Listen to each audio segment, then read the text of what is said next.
I just helped a business owner who wrote off a $500,000 on their tax return still be able to buy their dream home for $1 million in Washington, D.C. He got denied by two lenders, and today I want to share the story of how we were able to still get him pre approved and approved for this loan and closed. Welcome to my channel. My name is Mark Moholt. I currently work with Illuminate Bank. We lend in 50 states, and I take pride in helping self employed folks, entrepreneurs, be able to build wealth and generational wealth through real estate. Okay, so to go back to this story, this lovely guy has been running his business for 30 years in Washington, D.C., has a transportation company. I'm going to keep his name out of it for confidentiality purposes, but an amazing dude. He's looking to retire, buy his last home he's going to really, live in and be able to pay off over the next 5 years. And he was denied by two other lenders. They said, listen, you write off too much on your taxes. You're claiming a $500,000 loss. They tried to get creative with how they calculated that income, but traditionally speaking, with conventional FHA, VA, USDA loans, your typical government loan products, they go based off the tight knit box traditional guidelines when it comes to calculating income. That being said, they don't really look at the true nature of the business. This guy has been in operation for 30 years. And just because he claimed a $500,000 loss, you can't qualify him for a loan.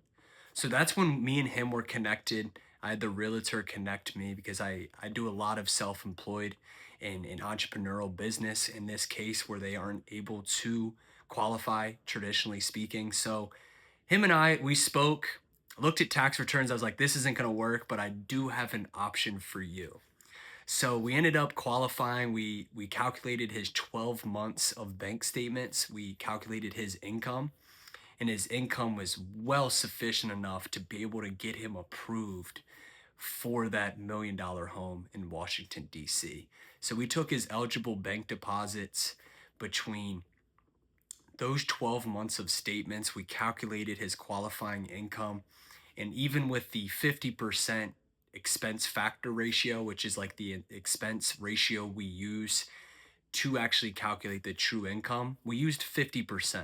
There's certain investors, there's certain businesses that we're able to use less, or we can even get a letter written by your CPA or a CPA to write in what the expense factor ratio is. So that lower that ratio is, the more qualifying income we can give you for something like a bank statement loan. Okay, we do also have profit and loss loans and 1099 loans and loans for other self-employed freelancers type of businesses. So keep that in mind.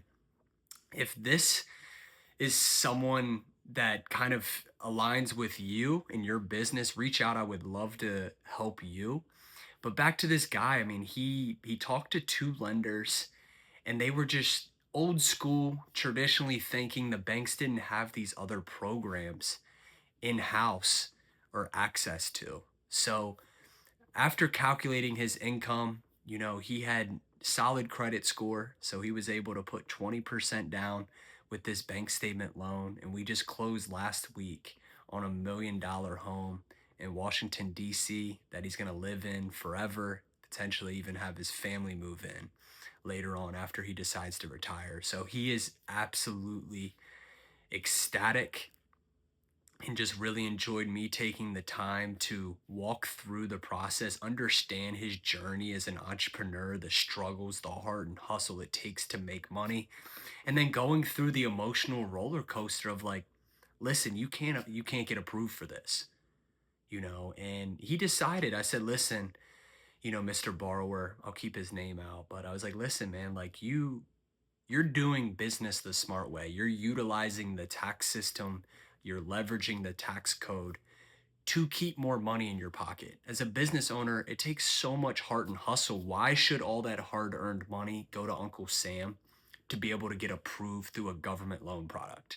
That's where we come into play, where we have some non traditional programs to still make that a reality for you. Whether you're looking to buy a primary home, a second home, or even an investment property. If you're looking to invest in real estate, if you already own a primary, this is something we can look into. We also do rate and term and cash out refinances that you're able to leverage your equity to buy more real estate, whatever that looks like. Feel free to set up a time on my Calendly, which is in the description section, or feel free to also shoot me a DM on Instagram.